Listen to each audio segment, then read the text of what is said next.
Attendees are in listen-only mode. Cool. Hi everyone, and welcome to the ICTM webinar for this month.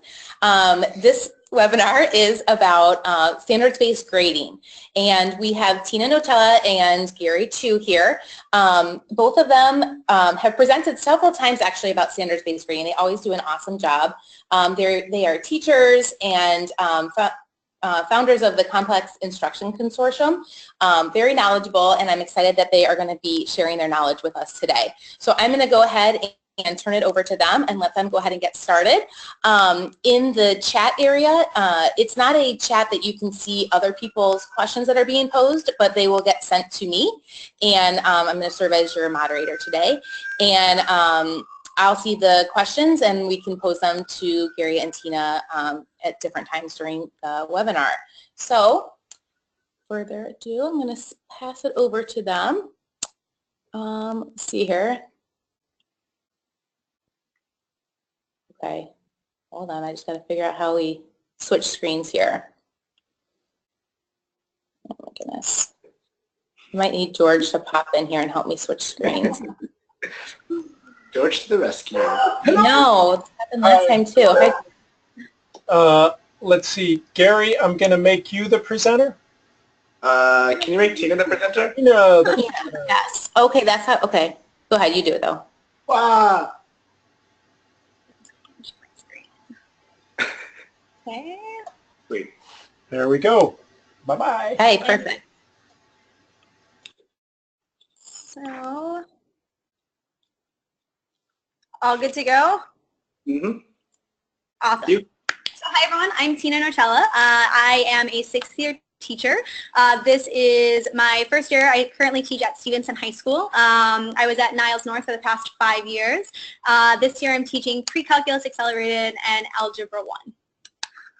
My name is Gary Chu. I am a 6th year teacher as well. I still work at Niles North High School. We miss Tina.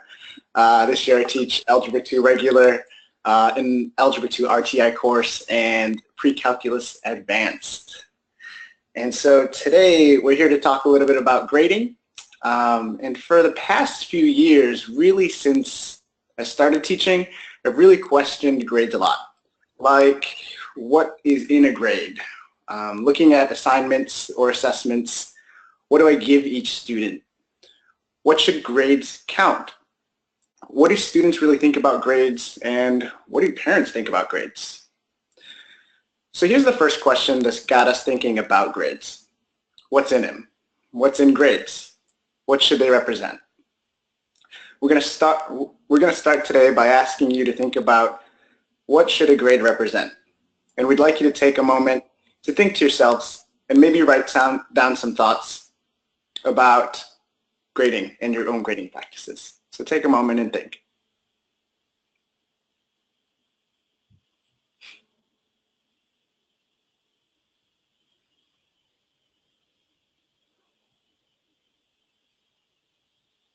Now, some of the most common responses we've heard. Wait, Gary Chu, pause.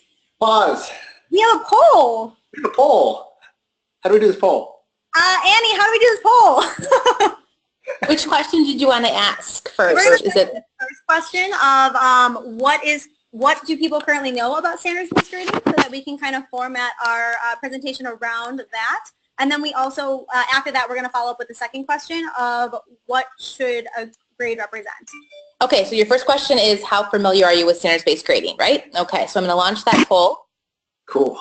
This is exciting. Whoa. Oh, we can't submit.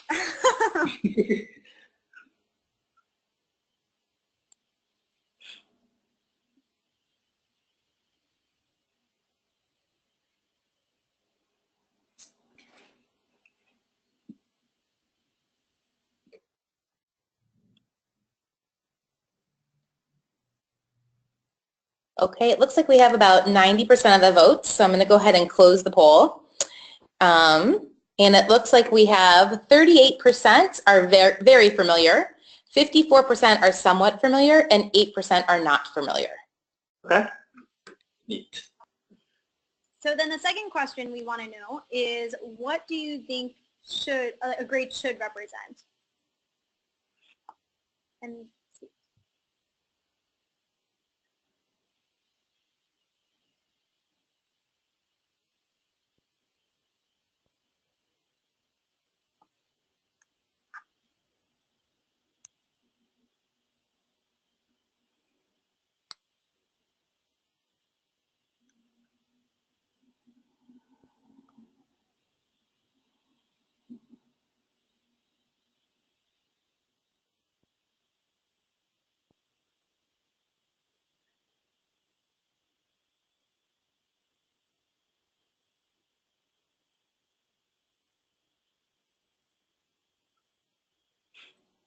Again, we're approaching 90% of people that have voted, so it seems like that's about the amount that want to.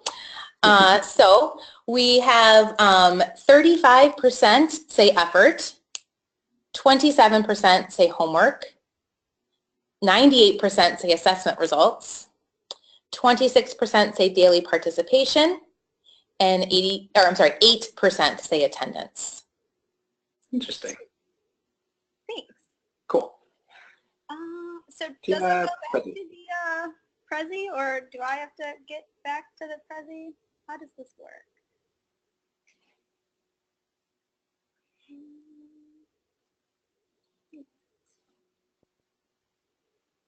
Not a screen? And Wait, what's your question? does it go back? So are people still able to view the Prezi because it's no longer on my screen? I don't know what happened to it. It's gone. Whose screen are we seeing right now? George, is that? No? No? I think it's... I see Power Learning. That's me, but so somehow my, let me try it there. Sweet, awesome. Okay. Okay. Perfect. All right. Next slide, Can I please. finish this one up? Yeah, sure. A lot of times when we give this presentation, the most common things that we hear from participants in regards to that question is student growth, particularly on assessments, and also things like quizzes and projects, and also effort. So that last piece is pretty interesting to me in particular because I'm always interested, how do people quantify effort? So we're going to start with a scenario, and our question is, what do we give each student? So we have 3 different students here. We have Gary, Tina, and Danny, pilots. You can see on the screen that these are their quiz results. So quiz 1, 2, 3, and their unit test. And so we're just curious. We want you to take 30 seconds to a minute. What would you give each student? What grade, A, B, C, D, F, would you give Gary, Tina, and Danny? So I'll give you about 30 seconds to think about that, and then there will be one more poll for you to complete.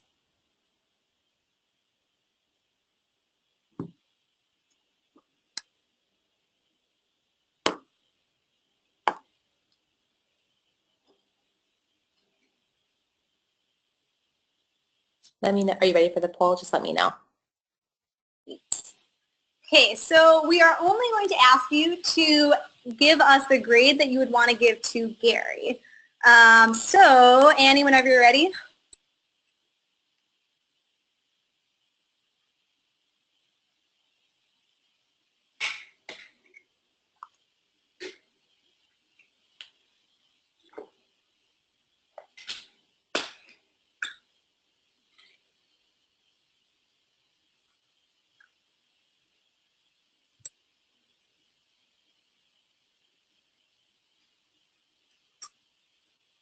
Okay, we've reached the 90% mark. That is our goal here, so I'm going to close the poll. It looks like 71% of the people, Oh, cool. you guys see the results? Yeah. Right. Yes. Okay, that's fun. Hey, Wow. someone give me a D? What's going on? So looking at these results, let me get the this back up. So majority of people give Gary an A, which is unique for us. I think that's one of the first. I've never seen that many people give Gary an A. Well done. So just to reflect on the other 2 other people. So we've got Tina, right? Tina, 60, 60, 60, 60. Like super consistent, yes. but also not like consistent at demonstrating proficiency of the content that was covered here. So she is just staying status quo, not improving, also not going down, but staying the same. Then we've got Danny. And Danny, I don't know what's going on with Danny. He is 40, and then he's 80, and then he's 40, and he's 80, like super inconsistent, right? We have no true understanding of what Danny actually knows. But then we get to a situation like Gary.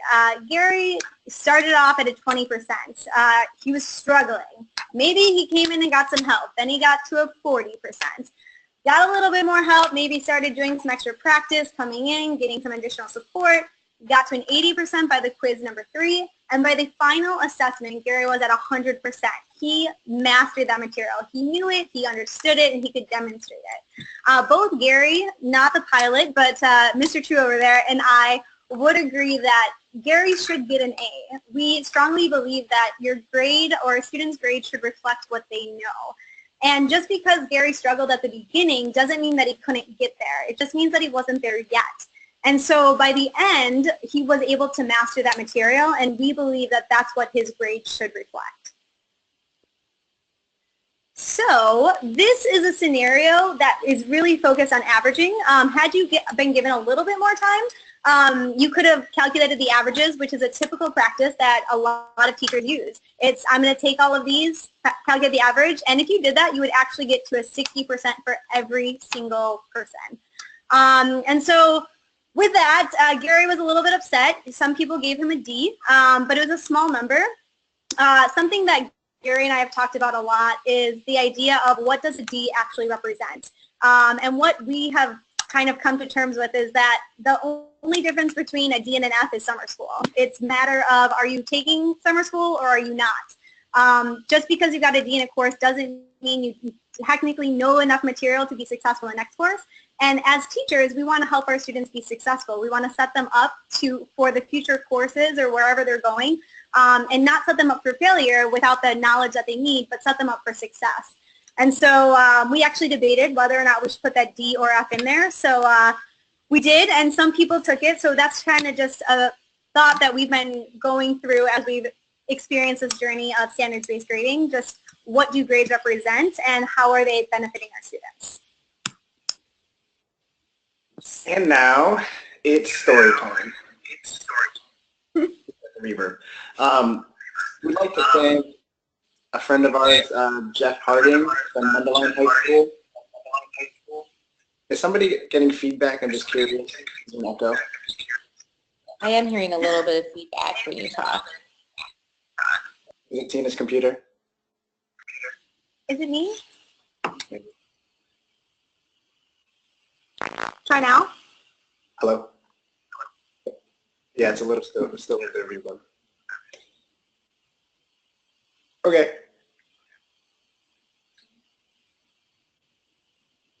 Good? Kinda? I would suggest Tina and Annie both mute yourselves until you're talking. But if I mute myself, then I can't hear Gary, and I don't know when to come in. Oh no, you should still be. Wait. Mute. This part? If you hit the little microphone button, it'll just mute you, but you can click it again to come back in, but you should be able to hear him. Sweet.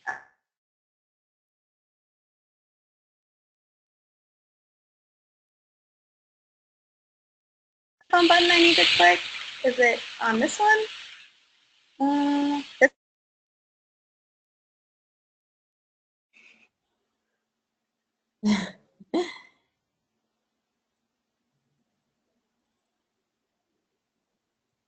Should I just go?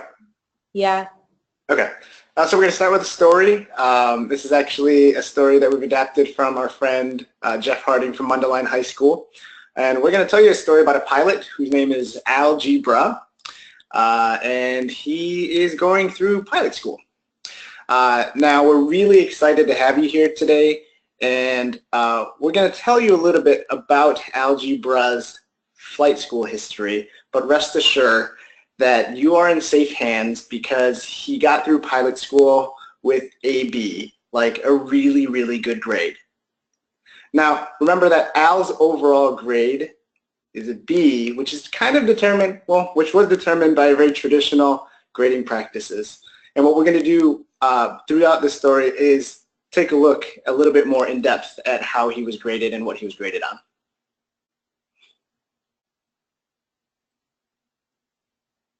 Okay, sweet. Okay, so starting off, we've got Al's gradebook. Attendance, he is awesome. He comes to every single meeting. He doesn't miss a single one. Always there, always prompt, always on time, ready and prepared.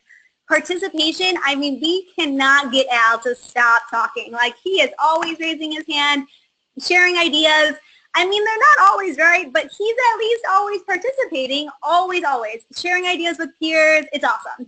And then homework completion, oh my goodness, this guy is solid. He never misses a single homework assignment. Every single day it's turned in. It's not always right. Like, we're going to be real here. It is not always right, but it's done. So overall, his compliance is 100% solid. Well done, Al. Woo. All right, so let's take a look at some performances, because you can't be a pilot without being able to do some things, right? Now, takeoffs, he had a 59. So more than half the time you are able to get up into the air. But once you're in the air, his in-flight operations are so good. They're almost the best. He's got a 99% once he's in the air if you make it. But landing, it's kind of a crapshoot. He's at 52% for landing. Yeah, that's if you land well. So overall, though, if we average these out, Al's got a 70% for his overall performance. And a very traditional, very typical way that we as teachers might weight our grade book is 30% compliance and maybe 70% performance. And so using those weights, since Al had 100 and Al's got a 79 for performance, we weight that, a 70 for performance. His overall composite, based on those weights, we calculate to be a 79. Now I know what you're thinking. You're math teachers, right? You heard me say that Al passed with a B, but in a very traditional sense, a 79 is not a B. So how do we get there, Tina? I mean, obviously extra credit. I mean, Al dressed neatly every single day, always super professional. He even brought us treats every single Friday that we couldn't do without. It was amazing. I mean, and you know those tissues. It is the time of the year where those kids are always getting sick. He brought nonstop tissues. Like every week, he was bringing in a new box. In addition to that, he never took a bathroom break, ever. Like, he had all of his bathroom passes still there. So he got that extra credit for always having those available. Therefore, if we put compliance, performance, and the extra credit, his overall grade is in fact a B at an 81%. So how do you guys feel about Al now? Maybe it changes your opinion on getting on a plane with him if you get off of the ground or if you land. So we really are just focusing on how educators typically, like, these are things that a lot of educators count into a grade. We count homework, we count participation, attendance, quizzes, tests, and we average all of these to come out with an overall grade. And so Gary and I just started thinking, like, should Al really be getting a B right now if he can't take off and land? Is that really an appropriate representation of what he is capable of doing? Why do we grade the way that we do? Like, where did this all even come from? So that's when we started questioning. And so, way back, a long time ago, back in the 19th century, at the beginning of the United States education system, teachers actually made home visits to talk to parents and guardians about their students' progress, about their growth, and about the happenings in their classrooms. It actually wasn't until the 19th century that, the early 20th century when we started to use the 4.0 scale and the 101-point scale. And we have to thank the Ivy Leagues. We've got to thank Yale for that 4.0 scale, and we have to thank Harvard for the 101-point scale. So thank you all so much for ruining this for us. But for the next decade, there's a bunch of research that has been going on to show that greater reliability and even between teachers, it's very inconsistent. And so we thought we knew what grades were, and we thought we knew what we were determining them. But after looking at our old friend Al's report card, maybe now we see how grades can be misleading, which has us thinking, what do our students think? So we all listen to our students, right? They say things all the time about grades. So we're going to give you a couple of seconds. These are things that our students have said. Maybe they're just our students. Maybe this doesn't happen for anybody else besides us, but this is what we hear from them.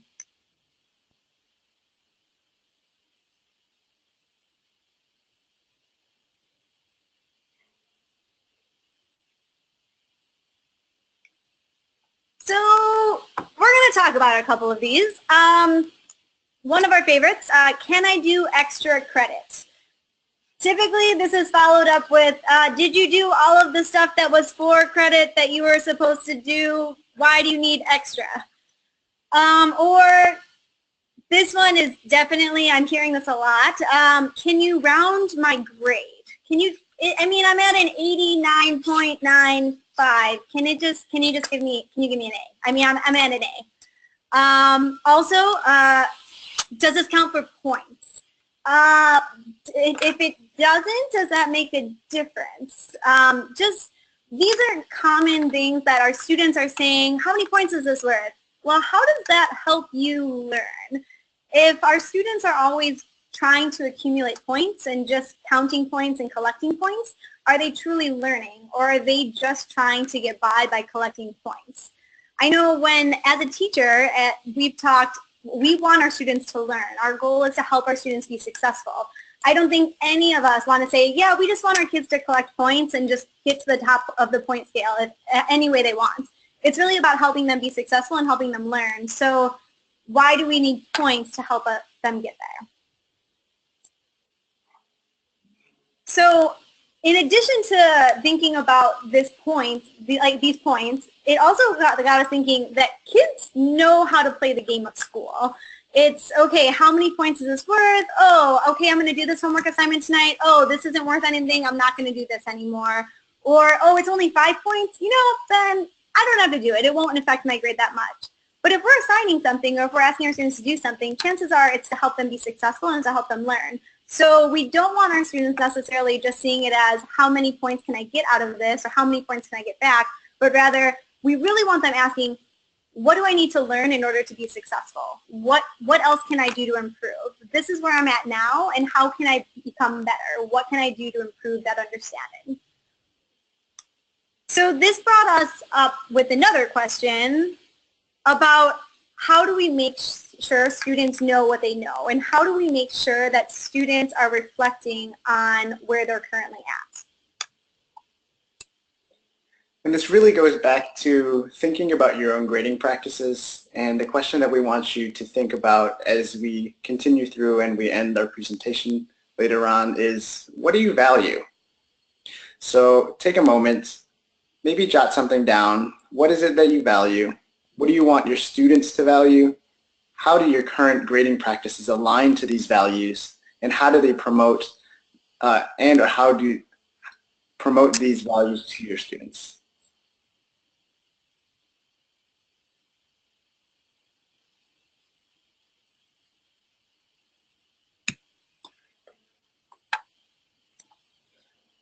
Additionally, we really want to use grading practices that effectively communicate learning. And so how do your grading practices currently communicate learning to your students, to parents and guardians, and to other colleagues? Because oftentimes we have conversations at the beginning of the school year of, well, this student got this grade, so what does that mean? Do they know this much material, or was it inflated by extra credit or compliance?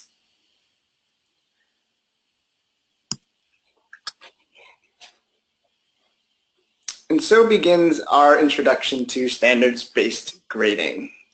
We spent some time reflecting on questions and researching options, and that's how we came up with standards-based grading. We originally started very traditional. I'll speak for myself, but Tina, you can chime in if you want. I graded the way that I was graded as a student, and I did that because I thought that was the only way to do grades. And then I started reading, and then I started reading, and then I started reading some more, and then my philosophies about grading practices changed significantly, and it ultimately got us to this place of implementing standards-based grading. Tomlinson and McTeague define standards-based grading as reporting student level of understanding of well-defined standards. In general, there's three main components of standards-based grading in our classroom. We are getting a little feedback again. I'm blaming Tina.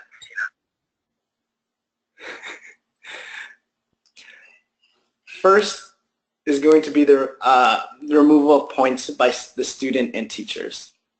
Have you ever had a conversation with a colleague that sounds something like, how many points do you want to make this worth? Well, what about 4? Well, how many points would you take off if they make this particular mistake? But really, how do these conversations benefit student learning? And how do they enhance your teaching practices? There's also conversations with students like, well, how many points is this worth? Why did you take off a whole point? Again, how does this conversation benefit or enhance the learning for your students?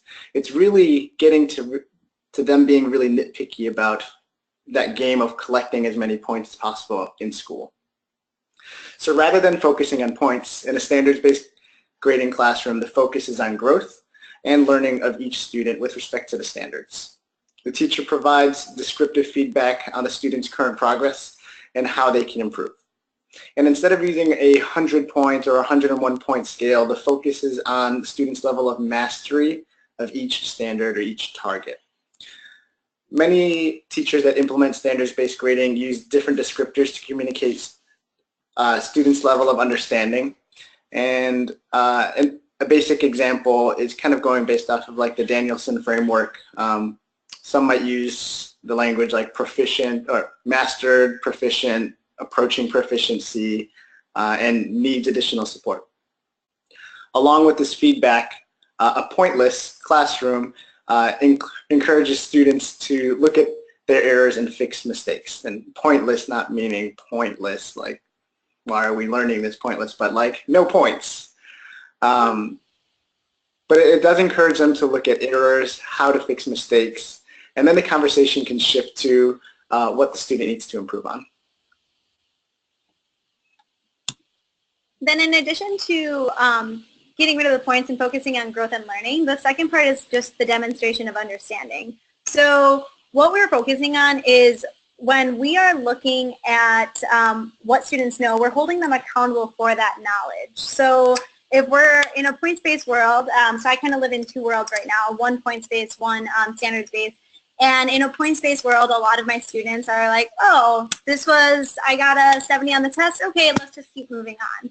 And I'm like, but you got a 70. There's room for growth. Let's improve. And they're like, it's okay. I'll just do better on the next test. Whereas in a standards-based world, it's, oh, okay, so I am approaching mastery. I'm not there yet. Well, what can I do to improve my understanding and how can I get there? So we're holding students accountable for learning the material. We're not saying, hey, in the end, all we're going to do is average all of this up, and so as long as you're happy with the outcome, that's all that matters. We're saying, no, this material is important, and we want you to make sure you understand it. So let's go back, let's remediate, let's make sure you understand the material, and then move forward with that. It's also a shift in mindset, not just on students, but also for teachers. The idea is we are holding our students accountable. A lot of us teach the material that we teach because we value it and we want our students to be successful. And we have had conversations with other colleagues about why we teach what we teach. And so we are saying, okay, what do we value and what do we want our students to get out of our course? And then, in addition, with our students, if we value that and we really feel strongly about providing that to our students, well, then we want them to gain that as well. And so how are we holding them accountable? Well, we're saying, hey, in order to be successful in this course, this is what you have to know. It's not, oh, it's okay, you didn't pass this assessment, but as long as you pass the rest, that's what matters. It's saying, no, this material is important and we want to make sure you're successful in all of it. So how can we make sure we get you there? What remediation can we put in place so that you can be successful now and moving forward? And then the final piece, maybe from the title you knew it coming, but maybe not, the standards. The standards are the most important component of all of this. The standards are really what we are, basically everything is based on. It's really digging into your curriculum and figuring out what is essential for our students to understand. And having those difficult conversations with your colleagues of why do we teach this? And having those like understanding of, oh, this is why, because it's going to help them in next year, or maybe because it's going to help them in this other course. Or maybe it's, I don't know why we teach this. That's a great question. But it's really just being clear about what we teach and why we teach it. So everything is built on these standards or these big ideas. I teach algebra this year, and to give an example, right now we're in our quadratics unit. And so in a traditional system, we may be focusing on solving quadratics. And so it's, okay, I can solve a quadratic formula by factoring. I can solve a quadratic formula by using the quadratic formula. I can solve a quadratic formula by completing a square. And the list just keeps going. But the question is, what do we value? Well, we value that our students can solve a quadratic. That's it. We care that they can solve a quadratic. Whatever approach they take, however they get there, our goal is for them to be able to solve. And it's not saying that we're not going to expose them to that other curriculum and those other specific skills, but the idea is at the end of the day, what do we want our students to be successful in? We want our students to be able to solve a quadratic. And so that's what our standard would be centered around, that bigger, more holistic view of what a student should know, rather than the really specific details about each little component of a piece of math content or idea. So we have shared a lot of information on both standards-based and on traditional. The traditional was the idea of averaging with our first scenario of the grades, them all coming out to the same grade. And then also with respect to the pilot, with the idea of traditional grades and how they're calculated and how that can possibly falsify the actual knowledge of a student when you're articulating that to other people, other students, or other colleagues when you're talking about that specific component. And so we're not here, our goal with this presentation was not to force standards-based grading on anybody. That's not something that we promote. What we want is for people to start thinking about their grading practices and how it enhances student learning or how it inhibits that, and how it asks students and holds students accountable for learning the material rather than focusing on calculating points and just getting as many points as you can. So, Gary, do you have anything to add before we start taking questions? I think you kind of closed the way that I would have closed. Sweet. So, Annie, if there are any questions, we can take them. Yes, there are a few questions. So one was just kind of around or a couple questions, so I'm kind of consolidating a few people's ideas, was around the idea of motivation. And so some people were wondering, well, if it's just standards-based, like how do you motivate students? Other questions around, what if you give students something to do and they don't do it? How do you assess them on that? Or what kind of grade do you give them? Or how do you motivate them to get something completed? So for, Gary, you want to take this one? Yeah, I'll go. So for motivation, I recently, over the past year and a half, 2 years, have started to use social and peer pressures to get students to do things more, and holding not only themselves accountable for the work, but each other, whether that's an elbow partner that they can rely on, or if they're in small groups. A social accountability piece has been something that's really helpful to getting students to do work. As you can probably tell from the presentation, my classes don't have points for anything, so not for homework or not for any type of assessment. So it's truly a pointless class, but students have been doing much more work over the past year and a half that I've been, since I've changed both grading structures and also my facilitation with social learning. That's been a huge thing that's changed how much work students have been completing. How about you, T? Yeah, I would say to echo off of that, I have more genuine conversations with my students in my standards-based class about why they're doing what they're doing, and I've never had a student say, well, I'm not going to do this because it's not worth points, just similar to Gary, like, because nothing's worth points. And the conversation is just, hey, we're doing this to help you be successful. I would say even in my points-based class, my students still do what we're doing because they know that I've set up our class that whatever we're doing is always in their best interest. It's to help them be successful. And I think that if you've set your classroom up that way and that it's never busy work or, like, I always tell my students, I never want to waste your time. I want to make sure I use your time to the fullest because I only get to see you for a short amount of time every single day. And then the other component was how do you get students to, like, complete assessments? That was the second question that was asked. I just, like, Rick Wormley, I think he said it best. The only, like, what do you get for not doing something is you have to do it. Like, if you don't do something, well, I can't give you any feedback. I can't assess your understanding. I don't know where you're at. So your punishment, I guess, in his words, the punishment for not doing something is doing it. It's just saying, hey, I'm not letting you off the hook. This is what you should do, and I need this from you.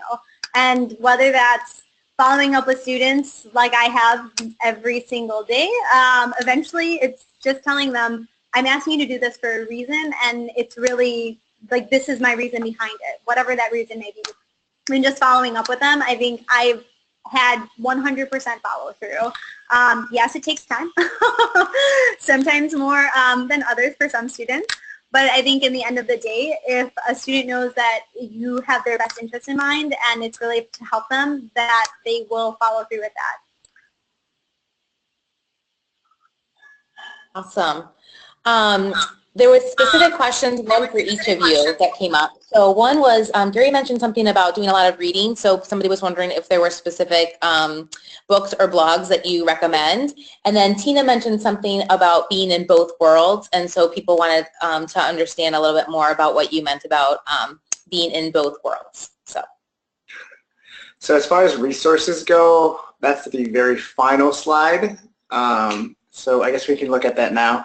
There's something that was sent out by my principal a couple months ago. It was a PDF of 100 years, so centuries worth of grading research by Brooke Hart and a bunch of other grading experts. It's definitely worth a read. It's pretty dense, but there's a lot of really fun facts. Like, I didn't know Yale developed the 4.0 scale. I didn't know Harvard came up with the 101-point scale, and that we've been using it since 1918.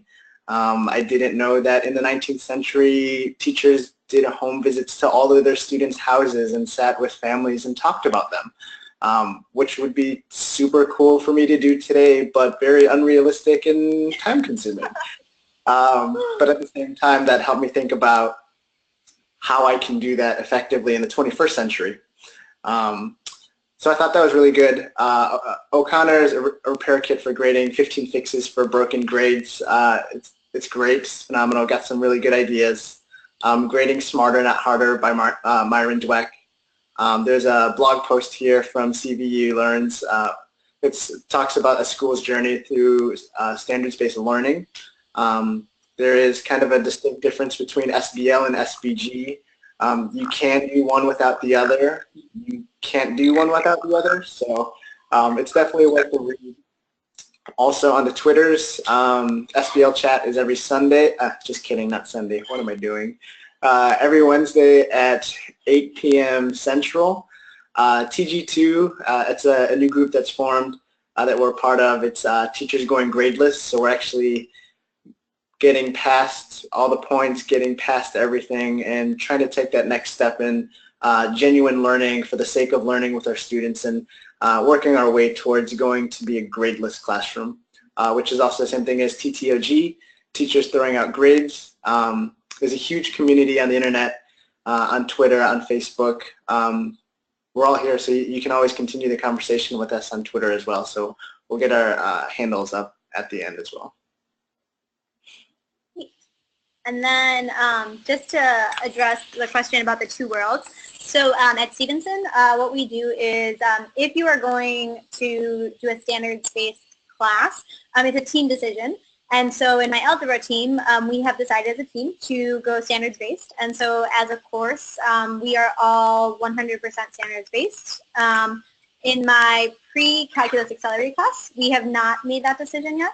So we are currently in a points-based class. So because it's team-based, it's not teacher, that's why I'm living in two worlds. So that has been a little bit of a struggle, just trying to wrap my mind around both worlds. But it's also been really nice because it helps me reinforce why I love standards-based grading so much. It just reinforces the idea of when we're talking, I had a conversation with a colleague yesterday, a very long conversation about points and how many points a quiz should be worth. And every time we were talking, I just kept saying, this is not a good use of our time. Why are we spending so much time talking about points? How is that helping our students learn? We could be developing a really awesome lesson right now, but instead we're talking about taking off a half point versus taking off a full point. So as hard as it is to kind of navigate both of these worlds, I'm actually really glad that I'm doing it because it's helping me just build an even more thorough understanding of why I love the focus on learning in a standards-based classroom. Awesome. And just to let you guys know, we have 82 people that are viewing this webinar, not to make you nervous, but the questions are coming in like super fast and furious, and I'm trying to keep track. So Gary, I'm glad that you shared those resources. And also, just the idea of connecting on Twitter to get some of these questions answered because we're not going to get to them all, although we can do a couple more here. So the next one that kind of a common theme that's coming up is what standards do you use? Do you have like a skills list? How do you communicate that with students? And how do you communicate that with parents? So kind of all rolled in. Do you want to go, T, or you want me to go? You start and then I'll chime in. Okay. So at Niles North, what we did at the beginning of time, of Common Core time, like many schools and school districts, we took Common Core and we tried to unpack it, make sense of it for ourselves as teachers first. And then as course teams, we looked at standards that fit into our curriculum and tried to make them student-friendly. And for myself, going standards-based, I really took some time to parse through and look for big picture standards or big picture targets that I could create. And similar, I'm going to use the same example as Tina when she mentioned solving a quadratic equation. That would be a learning target in our course. The sub-skills that fall under that, they're taught, but when it comes to an assessment and when we're assessing student understanding, we want to be able to see if our students can solve a quadratic equation. Can they make good decisions as to which method to use? They don't necessarily have to use all of them. Like, I'm not going to create a 20-question assessment that addresses graphing, completing the square quadratic formula, zero product property, square root method, and so forth. That just seems time-consuming. It seems redundant. It seems way too routine. When instead I can create a rich assessment that might have anywhere from 6 to 8 or 6 to 10 questions that make students really think, make students make decisions about which strategies to use so that they can ultimately demonstrate, do they know how to do this? So when I talk to other teachers about standards, I really use the term umbrella. And so how can we write a target or a standard for students to understand that's really overarching, that is highly conceptual, where all the skills fall under? So as far as standards or as far as learning targets, that's the approach I typically take. And for perspective, I try and shoot for about 10 learning targets or 10 standards per semester. And so notifying students up front that this semester, these are the 10 things that you have to learn, and these are the 10 things that you'll be assessed on. And then from that, it's really good buy-in because it's like, oh, it's only 10 things. This is really manageable. There's going to be a lot of work that we have to put into it, but it's not daunting like a laundry list of that is Common Core or whatever other curriculum you might be using.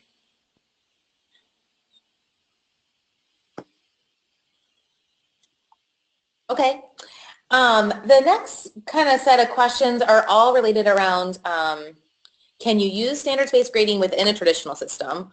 Can you convert your standards-based grading classes to a grade that would go on the report card? How is GPA handled? Do you have a scale that you prefer or recommend? So kind of like all around like just kind of the logistics of the actual, like what do you report out? And then also there was an elementary teacher saying she was concerned because if she did something like this, like what if the kids are applying to high schools that put an emphasis on GPA and what implications would that be? And I guess for you guys, what about for colleges? You kind of hear that question come up a lot too. So. There you go, T. I took the last one. Yeah, for sure.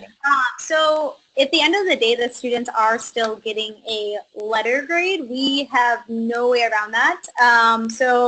At Stevenson, we have 4 standards that we assess throughout the entire year, and those are based on the mathematical practices for our Algebra 1 course. And so we are looking at mode and how often a student is receiving a rating. We have a 4-point rating system as well. And so at the end of the day, we have a matrix that allows us to determine, okay, if a student has this many 3s or 4s, this would be an A, or this would be a B, or this would be a C, and so on and so forth. So at the end of the day, there is still a grade that's given, and so that's where the GPA would be calculated into. And Gary, you do something very similar. Yeah, something pretty similar. For me, the 2 biggest constraints are athletic eligibility. So I have to have a grade in within the first couple weeks of school. And then as far as updating, as long as there's a grade in there, then it's okay. The second constraint, as Tina mentioned, is at the end of a term. And so reporting out a traditional letter grade. And I've opted to go with a letter grade instead of a percentage or a number. And the way that I determine those is based off of conversations with students. So I try and have conferences with students 3 to 4 times per semester just to check in with them, see where they're at, see if there needs to be additional learning to take place. And then at the end of the term, they'll come in with a set of evidence, whatever they have, whether it's assessment items or projects or whatnot. And then we talk and together based on their evidence, but also the ratings that they have on all 10 standards, we determine together a grade, whether it's an A, B, C, D, or an F for that semester. And I would say, just to piggyback off of what Gary was saying there, I think that the students are the most important part of that conversation. When we talk about like how do you articulate this to parents, how do you articulate this to other people, if the students understand what we're doing and why we're doing it, they are going to be the ones who can articulate it to others in a meaningful way. So even with the rating system that we have, the 4-point system, I'm always asking my students, what do you think, where do you think you're at, and what can you do to improve? Because I want them to, I want them to be able to articulate that to me, because there should be basically a consensus between the two. If I'm saying that you're at 1 rating and you're saying a different one, well, why is there that discrepancy? And whether that be on my part or on their part, it's helping them understand where they're currently at and how they can improve. So then when they're talking to their parents about it or their guardians, it's oh, okay, so mom, dad, this is what I don't know yet, and this is what I'm doing to work on it, and this is what I know really, really well. So rather than saying, yeah, I know Unit 8, it's, oh, no, I'm really good at solving quadratics, but I still need to work on graphing quadratics. So just that idea of helping students articulate what they know and what they don't know. I just want to go back to the question from the elementary teacher as well. From our perspective and from our experiences for high school going to college, because we're able to and kind of forced to translate our ratings into a traditional ABCDF. That is something I'm assuming that you might have to do in your elementary school setting, but there is a huge community of teachers. I've been reading more about middle schools, junior highs, and elementary schools adopting standards-based report cards. So that might be something to look into. If you need help, you can contact us and we can find some people to talk to as well. Definitely. Yeah, it's pretty awesome to hear you guys talking about conferencing in math class. I think that's probably pushing a lot of people's thinking a little bit because we don't often think about doing that, especially in the high school classroom in math. So one question kind of related to that was somebody said, well, how do you have time to do that? So maybe you could talk about how you structure those conferences or fit those in.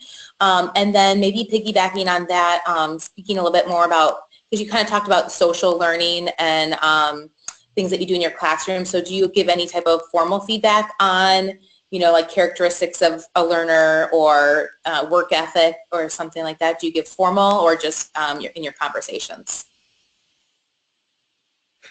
So there's a lot there. Man, where do I start? You're welcome. Yeah. The answer is yes, Annie. But, okay, so social learning, my classroom is orchestrated chaos, really, probably about 80% of the week with students learning together in their learning groups. So I'm really a facilitator floating around the classroom. And so that type of structure allows me as a facilitator and teacher to have more individual conversations with my students. So I could have a week of, well, maybe a day of like introducing some concepts and then providing different levels of opportunities to learn, whether it's remedial, at level, or above and beyond type of work for students to work on for a few days. That'll give me an opportunity to hold conferences with students. I might be able to get through maybe 5 to 7 conferences a day, having some really meaningful conversations with students, something that I never was able to do for the first 4 years of my teaching career. And so like that was one way that I capitalized on both the social learning aspect of my classroom structure, but also having the opportunity to have conferences with students. But there are a number of different tools that you can use.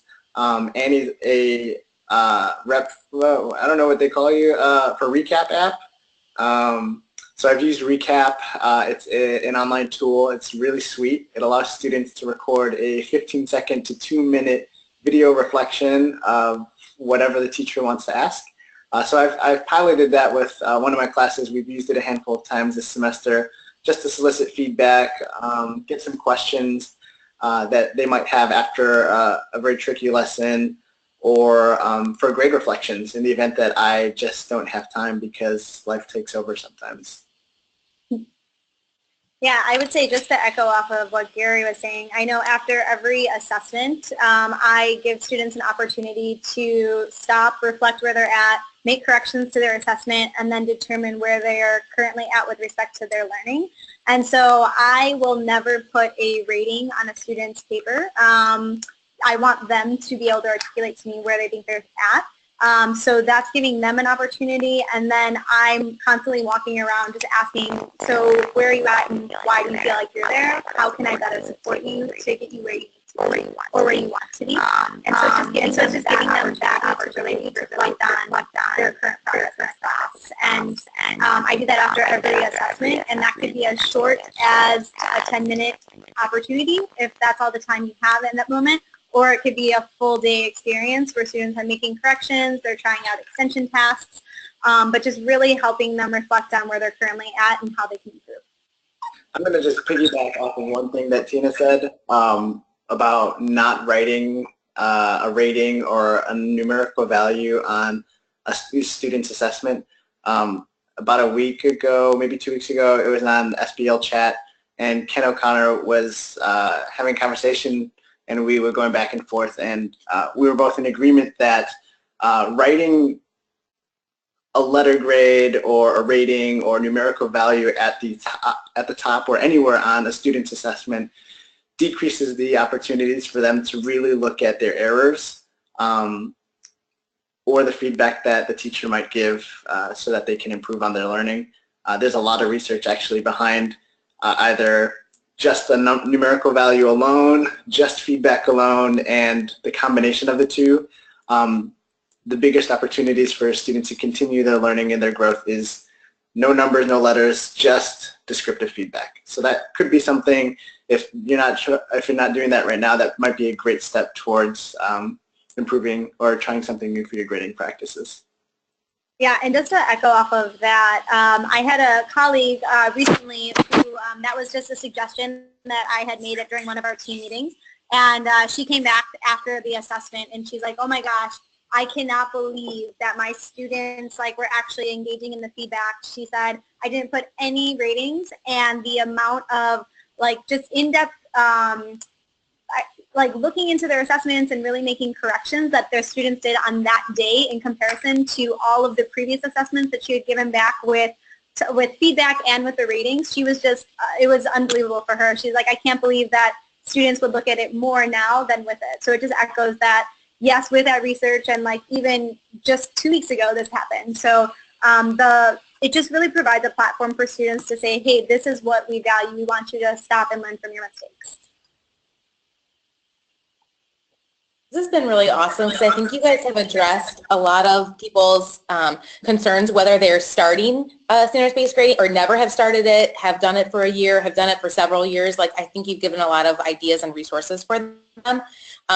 Just for the people, though, if they have never dove in yet, what would be your one, okay, I want to start this. What's the, starter pack? What's the one thing that you would recommend that they be the spot that they go to start if they want to do this? You go first, Tina. Oh, I was going to have you go first. So I would say start with your content. What do you value? What do you truly believe you want students to understand? And start, as teachers, I think the most common response that I hear from teachers when I talk about a really cool lesson or an idea is we don't have time for that. There's no time in our curriculum. And I know that a lot of us feel the pressure of time and we have so much to cover. So I would say as a teacher, I would want to sit down with my colleagues and say, okay, so this is what we cover. What of it is essential? What can we keep and what can we get rid of? And just really narrowing down, what does a student need in order to be successful in our course, and what do they need moving forward? And getting rid of whatever is not essential, because if it's not essential, why are we spending time teaching it? Starting there is really going to open up your curriculum and allow you to have really great conversations with your colleagues about the standards and why you teach what you teach. And then from there, you can move into, okay, so now how are we going to assess this? For me, it was a lot of reading. That's what really started my own personal journey. And so reading, and then turned to having more conversations, not only with my immediate colleagues, but peers that I came across at different conferences like ICT-M, peers that I've come across on the Twitter world. I've been able to have such great, meaningful conversations about grading practices and what we value in our classrooms with so many different teachers, allowing me to get different perspectives on things, a lot of devil's advocates, which has been really good, and that definitely helps with solidifying my understanding and my own personal buy-in with this work. Awesome. You guys did a great job, and we really appreciate having you guys do this webinar. You shared your Twitter handles. I don't know if you're open to sharing email addresses. Somebody else asked about that as well. But we will be sending a follow-up email with the resources that you guys shared today and ways that they can get in contact with you to ask their many more questions that we didn't get to today. But thank you guys very much. I'm going to go ahead and switch over to my screen here if I can. Oh, goodness. This is the fun part.